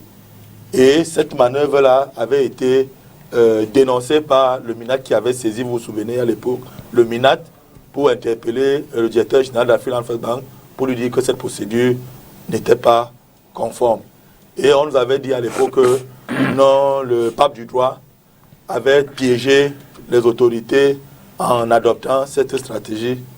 Piégé, je ne sais pas qu'est-ce qu'on voulait attraper dans ce piège-là, mais toujours est-il qu'on comprend dès l'entame déjà qu'il y avait eu subterfuge dans la mise en œuvre de ce projet. Et la vidéo de Pendekoka est suffisamment assez claire lorsqu'il vous dit que, à la réalité, l'initiative suivie n'avait pas le contrôle sur l'argent. C'est-à-dire qu'effectivement, cet argent était géré par le MRC et il n'y avait que cette caution, appelons ça technique, d'une institution qu'on appellerait initiative machin pour pouvoir accompagner le processus. Et je crois que seulement cet élément devrait déjà pouvoir, moi, m'interpeller pour comprendre que ce projet avait été mal ficelé. Et donc aujourd'hui, les enjeux pour nous autres, ce n'est pas tant l'audit, c'est de pouvoir rentrer même dans la mise en œuvre même de cette initiative pour mettre en lumière tous ces manquements, toutes ces faiblesses qui ont pu jalonner le processus dans l'ensemble. Toute la journée dans les groupes dans lesquels je me retrouve avec certains amis du MSC, j'ai tenté en vain d'obtenir le document projet. Voyez-vous, tout projet a ce qu'on appelle document projet. Vous avez dans un premier temps l'analyse de la situation qui est faite, qui permet d'identifier le problème, et puis d'identifier la solution pour adresser le problème. Et dans un deuxième temps, on a des objectifs et on a un cadre opérationnel. Ces éléments-là sont des éléments fondamentaux dans le cadre de la mise en œuvre d'un projet. Et donc, je demandais ce document-là pour essayer de comprendre est-ce qu'à date, on peut dire que l'initiative suivie a atteint ses objectifs. C'est vrai que beaucoup vont vous dire, oui, ils ont atteint leurs objectifs. Mais quand vous leur posez la question, sur la base de quel indicateur mesurable vous pouvez vous prononcer de manière efficiente pour dire que vous avez atteint vos objectifs, on vous dit, allez auditer la CAN, laissez cette affaire, d'ailleurs vous n'avez même pas cotisé. Or, il me semble que même si cette action a été menée dans le cadre privé, dès l'instant où elle a mené, elle a été portée au niveau de la scène publique, tout acteur de la société peut s'en saisir et avoir son mot à dire. Parce que, faut-il le rappeler, le MSC n'était pas sa première action de captation de fonds. Vous vous souvenez, lors de l'emprisonnement des leaders de la première vague, il y avait des levées de fonds qui permettaient d'approvisionner en nourriture, en médicaments, les prisonniers de l'autre côté, sans que cela ait fait grand bruit. On n'en a même pas parlé. Il n'y a même pas eu d'audit, vous vous souvenez, à cette occasion. Ça n'a même pas fait grand bruit. Mais le grand bruit, effectivement, est né de ce qu'il y a eu une communication tout azimut par rapport à cette initiative qui, faut-il le rappeler, au jour d'aujourd'hui, le plus grand perdant, c'est le coronavirus. Et qu'à la réalité, le coronavirus n'a servi que de prétexte pour pouvoir mettre en place cette initiative qui débouche aujourd'hui sur ces gaps énormes qu'on enregistre. Parce que lorsque vous posez une question assez simple, pour des montants aussi importants qui nous sont présentés dans le compte d'emploi, comment se passait la procédure de recrutement des sociétés, des entreprises, je ne sais pas trop, qui étaient chargées par exemple de produire les masques. Ça, jusqu'à présent, vous n'avez aucune information là-dessus. Il en est de même pour l'entreprise qui produisait les gels hydroalcooliques. Je vous sais, très grand journaliste, très informé, très renseigné, vous ne pouvez pas produire à date un document qui vous montre avec points, détails et lisibilité comment est-ce que l'initiative était arrivée à recruter ces entreprises qui devaient pouvoir... Est-ce que vous avez dit que ça n'existe pas si vous n'avez pas de document? Mais dans les logiques de transparence, on ne doit pas aller vers ce type d'information, puisque si le compte d'emploi a été partagé à Mondo Vision, je crois que la transparence qui se cache derrière ces multiples audits devra en principe conduire à faire la lumière donc surtout pour que les personnes entre guillemets de mauvaise foi comme Rifoué puissent, sur la base donc des données objectives comme celle-là, se raviser, se dire que vraiment c'était un mauvais procès qu'on a fait, ouais, mais c'est vraiment, c'était transparent, tous ces autres-là. Mais sauf que, Dipita, il faut le reconnaître, le coordonnateur de l'initiative, ou appelons-le le président du comité de gestion. La vidéo nous démontre très clairement qu'il a été déficient tout au long de la mise en œuvre du projet. Parce que si le pilier central, qui est celui de la ressource financière, vous n'avez pas accès, vous contrôlez quoi à la fin? Est-ce que Pendekoka, qui est présenté comme un expert en la matière dans le cadre de cette initiative, n'avait qu'à gérer les gels et les masques et quelques petits matériels sanitaires qu'on a vu ça et là distribués dans nos formations sanitaires? Je pense que si la réponse est oui, c'est très grave. C'est très grave parce que on ne peut pas, pour une opération qui a généré autant de fonds, avoir pu observer ce niveau de légèreté d'amateurisme tout court. Parce que gérer autant de montants vous impose un plus grand professionnalisme, des techniques plus approfondies dans la gestion et la gouvernance du projet. Or, il me semble que ce n'est pas le cas. Parce qu'aujourd'hui, on découvre que le MSC, qui avait présenté l'initiative comme indépendante du processus, gérant l'entièreté du processus, on se rend bel et bien compte à l'évidence aujourd'hui que, à la réalité, il y avait tromperie sur la marchandise et que le MSC avait juste mis devant l'initiative, mais à la réalité, derrière, il y avait toute une mécanique bien huilée qui gérait. Maître Achille Ledio, que vous inspire déjà la sortie de Christian Penec? Un peu de façon générale, que vous inspire le déroulé de cette initiative-là jusqu'à date? Mon cher député, il faut dire que la tâche n'est pas facile. Moi, conseiller juridique les gens de SDF, en train d'épiloguer sur une initiative du MRC, parti politique de l'opposition, tout comme le SDF, c'est pas évident. Je ne vais pas me jeter au diacrible. Je ne serai pas très prolixe parce que ce parti politique de l'opposition peut demain ou après-demain être un allié.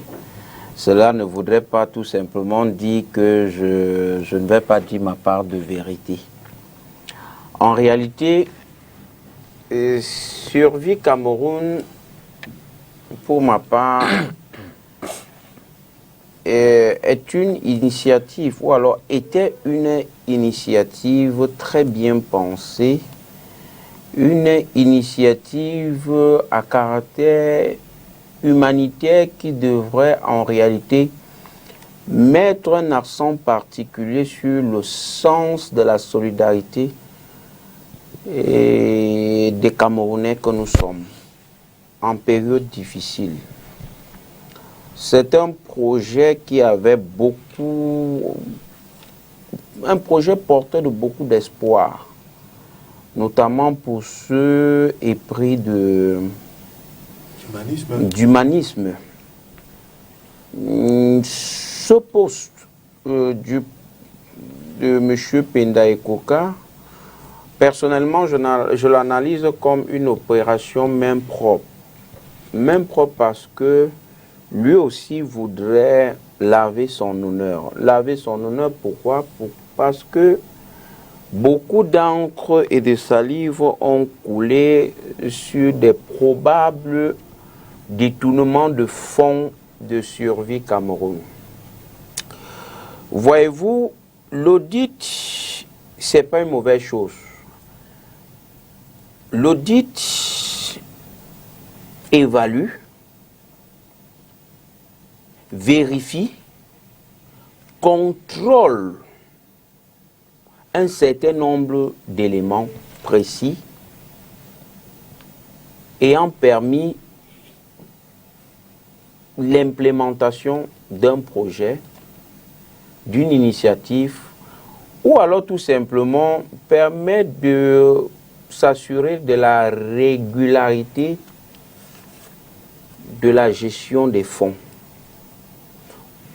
Si on fait abstraction de la santé financière que parfois l'audit est censé aussi interroger.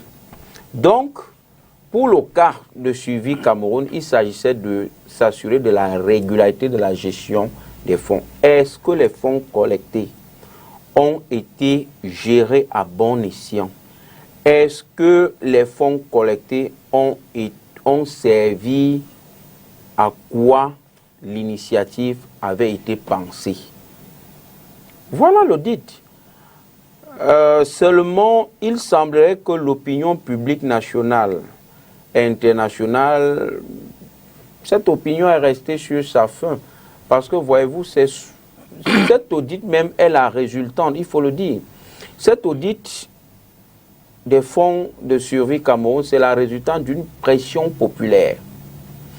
qui ne comprenaient pas comment est-ce que, après une initiative comme celle-là, l'on ne puisse pas rendre public, ce n'est-ce en termes d'entrée-sortie, un rapport sur cette masse d'argent qui a été collectée. Si vous pensez que vous pouvez gérer ce Cameroun, si vous pensez que vous pouvez gérer les finances publiques du Cameroun à votre niveau, au sein de votre formation politique, dans toutes les initiatives que vous entreprenez, vous devez faire montre d'exemplarité. C'est un peu ça. Donc,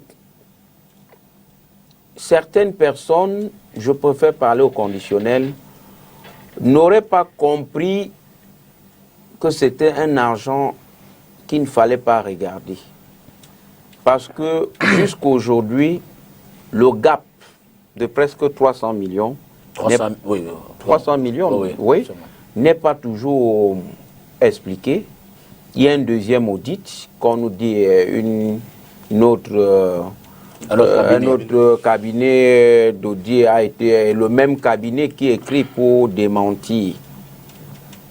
On comprend que peut-être des enjeux politiques s'en sont mêlés, mais ce qui a lieu de retenir pour moi,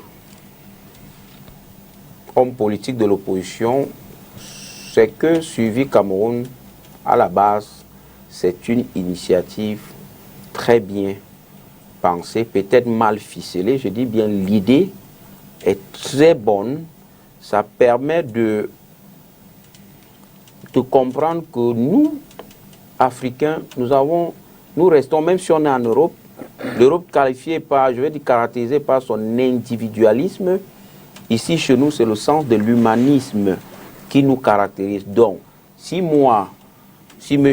Rifoué a 2 bananes, il peut m'emprunter, il peut m'en donner une pour me permettre d'avoir encore des jours sur terre. C'est ça l'idée de Suivi Cameroun, mais seulement l'argent semblerait, je dis bien chaud conditionnel, semblerait avoir corrompu les yeux de certaines personnes et d'où donc cette probable distraction ou alors cette difficulté à expliquer ce gap. Donc j'ai dit, je ne serai pas très long, le MRC a tout intérêt à ce que la lumière soit faite sur cette initiative, sur les fonds collectés, car voyez-vous, le docteur Rifoué tout à l'heure a dit c'est de l'argent public. Ça veut dire de façon conséquente, ça peut avoir des répercussions sur le plan juridique très embêtantes. Donc je m'arrête là. Ben, justement Patrick, à la décharge peut-être de Maurice Kamto qui n'en était que l'initiateur dans un environnement politique complexe, je veux dire, et puis il faut peut-être rappeler que les pouvoirs publics ne lui ont pas facilité la tâche dans le lancement de ces initiatives-là. Il n'était pas, du moins de façon officielle, de ce qu'on peut voir. On attend évidemment la conclusion des enquêtes ou de l'audit qui sont menées.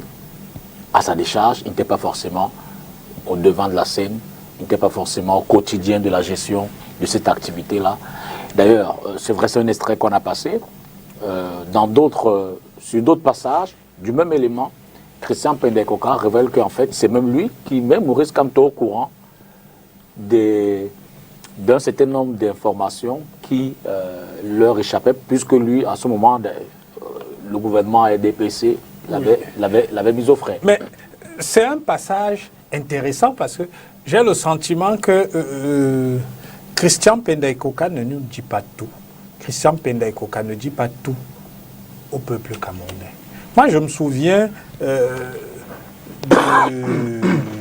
l'allocution que Maurice Kamto a donnée au moment où il indiquait qu'il commettrait un second audit. Il me semble, si je ne me trompe pas et si j'ai bien entendu, qu'il a prétendu n'avoir pas eu connaissance des éléments de l'audit qui a été commandé par Christian Pendaykoka. Or, dans l'entretien qui a été mené par Christian Pendaykoka nous révèle qu'il y a eu des échanges de mails entre lui et Maurice Kamto. Donc, effectivement, c'est-à-dire qu'il a tenu informer Maurice Kamto de la situation dans laquelle il se trouvait. Mais pour quelle raison donc Maurice Kamto nous affirmerait qu'il n'était pas informé de ces éléments-là? J'ai indiqué tout à l'heure que c'était le roi des menteurs. Ça conforte simplement, vous allez un peu fort. ça conforte simplement ce que j'ai. Ça conforte. Non, vous êtes des affirmations. Oui. Je veux dire que. Non, mais c'est factuel. Il prétend. Oui, mais bon, d'accord. Il prétend n'avoir pas. Vous avez les affirmations de deux acteurs et vous choisissez. Chez vous, là, vous n'avez pas de présomption. Voilà. Chez vous, là, Il y a deux qui est au mode, au mode indicatif, c'est-à-dire c'est la certitude. Hein. Sur le point. Vous êtes en présence. Vous êtes en présence de deux personnes qui affirment. Et vous choisissez directement. Effectivement, je suis d'accord. On pourrait être plus prudent. Mais je constate que Christian Pendai Koka affirme qu'il a des mails qui attestent des échanges qu'ils ont eus. Donc, c'est une affirmation. Oui, c'est une affirmation. C'est une affirmation, sauf qu'il prétend avoir de la matière pour étayer son affirmation à lui. Maurice Kamto nous a simplement dit « Je n'avais pas connaissance. » Mais Maurice Kamto n'a pas encore réagi à la suite de la sortie de Christian Pendai Koka. Peut-être qu'il le ferait. Vous pensez bien que le même Maurice Kamto qui nous a dit qu'il avait un accord avec un cabinet qui allait commettre nous dit, et par la suite le cabinet a fait un communiqué pour nous dire qu'il n'y a jamais eu un accord. Mais Maurice Kamto, il est dans la contradiction. Il a continué en disant que ce contredit, ce démenti de ce cabinet d'audit, c'est sous l'influence des paradigmes politiques. Vous comprenez? Mais ça, c'est ce qu'on appelle, c'est ce qu'on appelle mettre un procès en sorcellerie. Je crois que Aristide... Nous, on est dans un pays où on sait comment est-ce que le politique fait. Hein? Non. Le politique a des bras trop longs. Non. Il faut être prudent aussi. Justement, là, maître, lui n'est pas prudent. C'est parce qu'il est en train de surfer sur les affirmations pour condamner l'autre. Or, moi, je pense que ces affirmations lui auraient permis plutôt de conjuguer ses verbes au conditionnel. C'est ce que je dis. Sur ce point-là... Et moi, ce qui m'a surpris, c'est l'empressement du Cameroun Tribune à publier ce démenti. C'est-à-dire pourquoi... Cameroun Tribune, c'est le relais communicationnel de les paradigmes politiques. Une seconde. Vous payez pour publier les annonces. Le cabinet qui publie une annonce, c'est un espace vendu. Vous voyez toute la grosse com qu'il y a eu. Oui, non, vous ne pouvez pas mettre Cameroun Tribune au centre de cela. Le cabinet a voulu communiquer. Le cabinet aurait pu venir sur STV.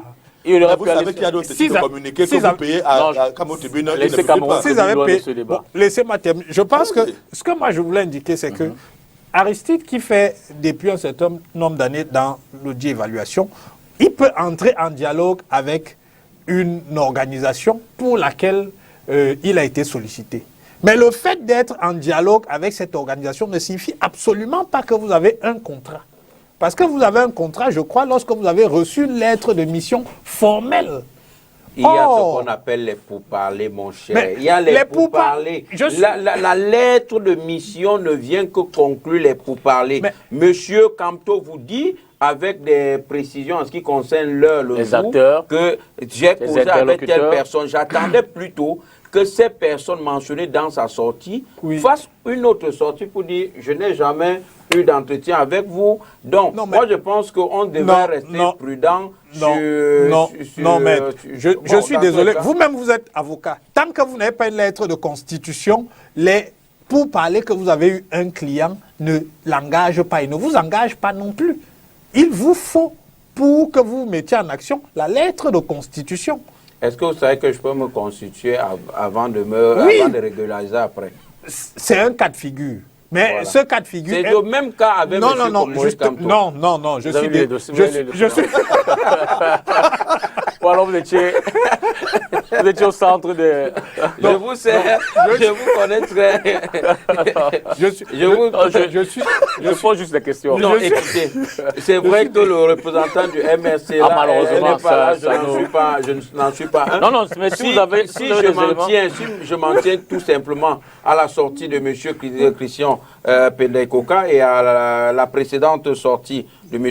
Kamto relativement à ce cabinet d'audit. Alors, j'établis tout simplement le rapport, la conclusion qu'il y a de forts soupçons et des indices me permettent de voir que Il y aurait, Il y aurait là cette fois-ci, maître. Il y aurait Laissez-le poursuivre. Laissez-le. Il y a. C'est-à-dire que je me base sur les éléments factuels. Les éléments factuels, c'est la sortie de M. Kamto avec les noms, les dates, les heures. Alors ça, ce sont les éléments factuels qui me permettent de dire qu'il y a eu contact entre M. Kamto et certains responsables de ce cabinet. Maintenant, pour la lettre de mission que vous dites, c'est autre chose. On peut s'entendre verbalement sur les montants et tout le reste. Et après, si on est d'accord, vous faites votre lettre de mission. D'accord. Donc, restons prudents, c'est ce que je voulais développer. Oui, mais, et je le concède. Ce que je dis, c'est effectivement, vous dites les éléments factuels sur lesquels vous vous basez, ce sont les affirmations de Maurice Kamto. Ce sont des affirmations que vous considérez comme des faits. Que malheureusement, il n'y a pas eu de démenti. Voilà. Est-ce que c'était nécessaire? Parce ça, qu'on je a sais pas. cité des gens, on a nommément cité des gens. Je ne travaille pas pour Ernst & Young, donc je ne me prononcerai pas là-dessus. Moi, effectivement, je me fonde sur les éléments factuels qui ont été mis sur la table par Christian Penda Ekoka pour dire que Maurice Kamto est un menteur. Ce sont des faits. Il nous dit qu'il y a des échanges. Vous dites d'affirmation, vous dites des faits. C'est fort, hein? Vous avez ces échanges. Maître tout à l'heure a parlé de faits. Avez-vous ces échanges? Mais lui non plus n'a pas. Lui non plus. Mais justement, c'était pour lui montrer. C'était pour lui rappeler qu'effectivement, il n'est pas plus prudent. On peut se passer des épithètes. Voilà. Il n'est pas plus. Il n'est pas pas la démonstration. À la matière, il n'est pas plus. Et laisser les téléspectateurs en conclure. Il n'est pas plus ou moins prudent que moi. Bon, sur le fond. Il y a quelque chose qui reste constant, c'est qu'on nous a présenté cette opération comme une opération humanitaire, en prétendant que nécessité fait loi, et on constate que les fonds collectés, un tiers ou un quart à peu près des fonds collectés ont disparu. Bon, je suppose que la nécessité de se remplir les poches a fait loi, parce que si vous faites disparaître un tiers ou un quart des fonds collectés, effectivement, on peut se dire que nécessité fait loi. Je précise à l'intention de ceux qui nous suivent que nous, on a constaté, parce qu'on vit quand même avec ces individus. Vous? Oui, nous, au RDPC, nous avons constaté qu'un certain nombre de membres du MRC, qui n'ont pas une activité connue, ont commencé à rouler carrosse.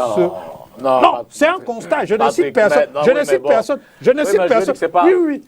On n'a pas besoin de faire ce lien. Je veux dire que... Non, je ne fais pas de lien. Faites attention, faites attention. Je ne fais pas de lien. Non, cette lecture, je ne fais pas de lien. Mais plus que vous en parlez au moment où on... Je ne fais pas de lien. Ce que je dis... Plus que vous en parlez... Oui, donnez-moi une minute pour terminer. Ce que je dis, c'est que nous, on a constaté, pendant que 2 à 300 millions avaient disparu, que c'est un... Vous voyez bien que vous voulez faire le lien. Voilà. Pendant que ça se fait, ça aussi se fait. C'est un constat. On constate que pendant que de l'argent a disparu, un certain nombre de membres du MRC ont commencé à vivre... Arrêtez Bitoga. Je pense que, et je voulais dire, le plus gros perdant de cette affaire, c'est le coronavirus et les populations qui étaient supposées bénéficier de cette intervention humanitaire. Parce que faut-il le rappeler, quand suivi est mis en place, nous sommes véritablement en pleine phase de balbutiement du gouvernement par rapport à la riposte qu'il fallait apporter à la gestion de cette épidémie. Le 3 avril. Le 3 avril. L'opération est lancée. C'est-à-dire que l'annonce en effet. On avait des populations qui peinaient à avoir accès aux masques, qui peinaient à avoir accès au gel hydroélectrique, qui faisaient partie des mesures barrières de premier niveau qui auraient pu permettre de juguler d'une certaine manière la crise.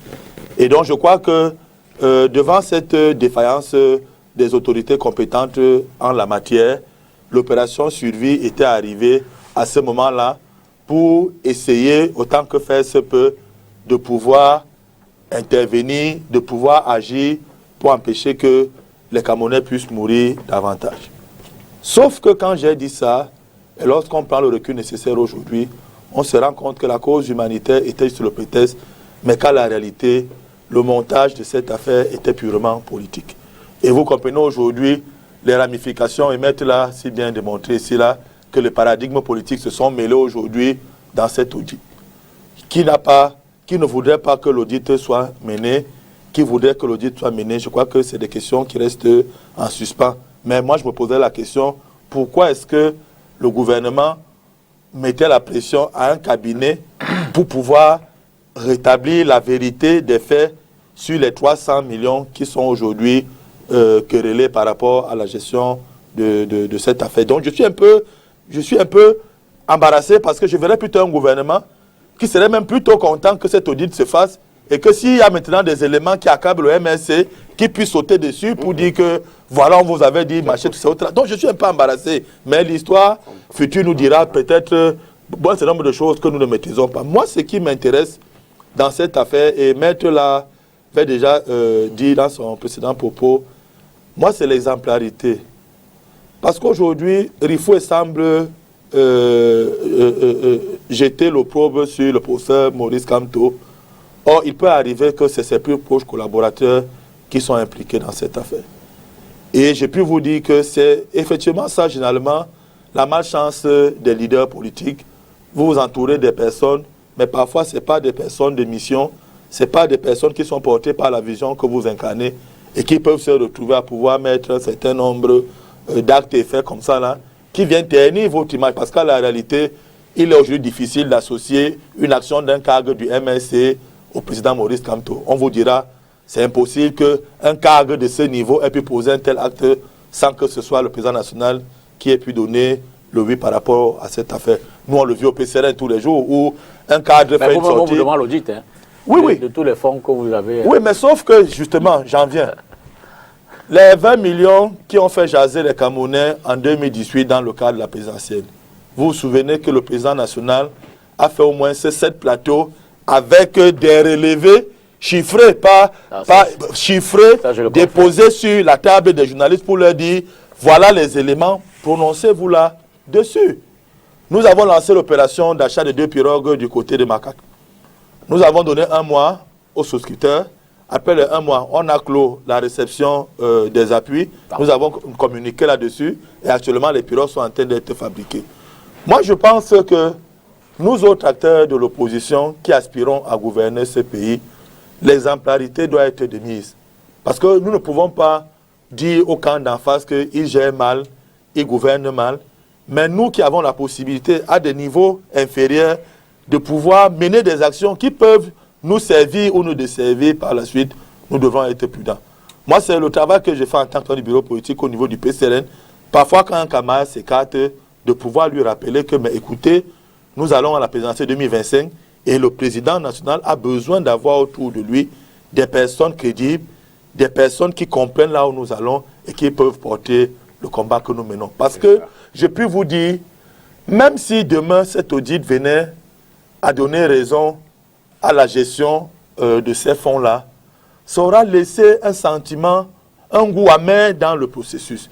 Parce que ces audits-là vont coûter pratiquement 70 à 80 millions, je passe sur le contrôle du maître. Quand on regarde d'abord ce que les premiers audits ont coûté et les montants des deuxièmes audits, ces 80 millions, 70 millions auraient pu servir à la cause réelle qui était celle de lutter contre le Covid-19. Or, cet argent aujourd'hui qu'on va donner au cabinet d'audit pour rétablir la vérité des faits, avait-on besoin si en amont, l'équipe avait des personnes de vision, des personnes qui comprenaient les enjeux. Il faut reconnaître que dès le départ de l'opération, l'audit avait été l'un des éléments annoncés. Oui, mais je dis que l'audit s'appuie sur un fossé de 300 millions. D'accord. Je veux dire que quand il y a un gap aussi important comme celui-là, même si à la fin l'audit vient à donner raison au processus, dans l'imaginaire, on retient quand même qu'il y aurait eu des passe-passe et ça laisse parfois ce goût inachevé. Donc moi, je parle en tant que leader de l'opposition pour dire que nous avons l'obligation d'être exemplaires parce qu'en face, le RDPC ne brille pas forcément par l'exemplarité. Les plus grands bandits, les plus grands voleurs sont là-bas. Pour finir, je commence par vous. Il faut aujourd'hui, toute proportion garder que Rifoué ne puisse pas tirer sur nous alors que le ménage n'est même pas fait chez lui. Pour finir, je commence par vous. Oui. Sur question de sortie, question de fin. Quel peut être l'impact, quelle peut être l'incidence, évidemment, des conséquences de cette opération sur la vie politique du parti et la vie politique de Maurice Kamto? Moi, je crois que ceux qui jugent les hommes politiques, c'est le peuple. Et donc le peuple, certainement, tout ce qui est en train de se vivre, documente, archive tout le processus et à la faveur des joutes électorales qui vont suivre, pourront soit donner raison au professeur Maurice Kamto ou le désavouer en estimant que cette initiative aurait pu être un tremplin effectivement pour démontrer que l'alternative que nous proposons dans l'opposition peut faire les choses différemment. Donc moi, j'ai plutôt peur que cette opération-là puisse davantage jeter du discrédit sur l'opposition où on nous dira vous critiquez, mais lorsque vous avez la possibilité de faire non différemment, vous n'êtes pas tant qu'à faire aussi différent. Donc ça nous interpelle à plus de responsabilité. Patrick Rifoué. Non, mais écoutez, je pense que quand on a l'ambition de gérer un État comme le Cameroun, on a une obligation d'exemplarité. Bon, quand on vous confie l'équivalent d'une petite boutique en Bopi et qu'on vous prend la main dans le pot de confiture, ça dit tout de la déconfiture dans laquelle vous mettriez les caisses de l'État si on vous confiait le budget du Cameroun. Donc, moi, j'appelle simplement les Camerounais à prendre acte de ce que le MRC et Maurice Kamto sont des leaders qui seraient dangereux pour les caisses de l'État et pour l'équilibre budgétaire de notre pays si jamais ils accédaient au pouvoir. Achille Joe. Oui, mon cher député.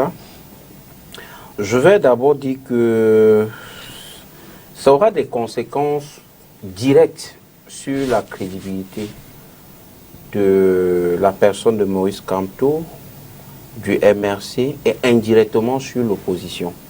D'abord sur les conséquences directes. Vous aspirez à gérer un pays et je le martèle encore une fois de plus, vous devez faire plus d'exemplarité. Ça, c'est rapide. Quand vous avez posé la question tout à l'heure à M. Patrick Rifoué en disant Kamto dit qu'il n'était pas au courant de tout ça, est-ce que ça ne l'épargne pas? Je vais dire non. Parce que nous, aujourd'hui de l'opposition, nous tirons sur M. Biya, quel que soit le domaine, parce qu'il est le patron, il est le chef. Il est le chef. Or, maintenant, M. Kamto, je veux dire, cette initiative est greffée aux activités du MRC. Et vous allez voir que c'est toujours les représentants du MRC qui viennent souvent défendre le bilan de Suivi Cameroun. Autre chose, un débat comme celui-ci, véritablement sur une chaîne qui a une audience aussi conséquente, vous jouez à la politique de la chaise vide. Mais sincèrement, il faut venir édifier les Camerounais sur parce que la nature a horreur du vide. Plus vous allez jouer aux abonnés absents, plus le Camerounais doit croire à tout ce que M. Rifoué raconte ici, là, et présente ici, là. Mais à qui la faute? À vous la faute. Et indirectement, j'en serais mêlé, moi de l'opposition, parce que ça fera à ce que l'on décrédibilise l'opposition dans son entièreté. Il faut comprendre cela. Moi, je suis un homme politique qui aspire, je vais dire, dont le parti aspire à gouverner ce pays. Et nous ne voulons pas que dans cette mouvance, dans cette lancée, que l'on nous mette des petits pots de bananes en route de la sorte. Donc, véritablement, j'implore à ce que la lumière et toute la lumière soit faite sur cette affaire et que les représentants du MRC aient la garantie de venir défendre leur bilan. Merci à vous, maître Achille Ledio, conseil juridique SDF pour le littoral. Merci à vous également à Patrick Rifoué, qui est là sous la casquette évidemment du RDPC. Et je rappelle que par ailleurs, sur d'autres cieux, vous êtes enseignant. Docteur Aristide Bitouga, Patrick est par ailleurs docteur aussi, puisque enseignant. Merci, vous également enseignant, président du comité politique, du bureau politique du PCRN. Merci d'être venu. Je rappelle, et j'excuse une fois de plus, l'absence de maître Richard Tanfou, qu'on a contacté depuis hier, qui à la dernière minute, malheureusement, a eu un contretemps et toutes les démarches qu'on a essayé d'entreprendre, y compris durant cette émission, pour avoir quand même un représentant du MRC n'ont pas pu aboutir compte tenu des délais. Cela dit, à l'occasion, on espère que le MRC nous donnera l'opportunité d'avoir sa position sur les points notamment qui ont été débattus ce soir. Avant de mettre un thème à cette émission, permettez-moi de rappeler donc cet élan de soutien, ce mouvement qu'un certain nombre de professionnels de médias lancent à l'endroit du journaliste, non moins directeur de publication du journal Kalara. Vous savez, un journal qui est spécialisé sur les questions judiciaires, de justice. Il y a cet élan de cœur donc qui est lancé pour soutenir ce journal qui est en proie ou alors qui fait face à la justice camerounaise, des hommes de médias, des citoyens, ceux qui sont soucieux du respect des droits de l'homme, ceux qui veulent voir la liberté d'expression davantage être garantie au Cameroun. Tous ceux-là sont interpellés, ceux qui sont épris de justice, de progrès, ceux qui ont un amour pour la presse, ceux qui respectent le travail des journalistes. Ils sont donc invités à soutenir le journal Kalara de Christophe Bobiokono, qui, en ce moment, je l'ai dit, fait face à la justice camerounaise. Et pour cela, vous pouvez vous rapprocher de Christophe Bobiokono en personne de Florence Nom, notre consoeur, pour apporter votre soutien, fut-il modeste. Merci à vous à la maison d'avoir regardé cette autre édition de Cartes sur table. Bonsoir et à mardi prochain.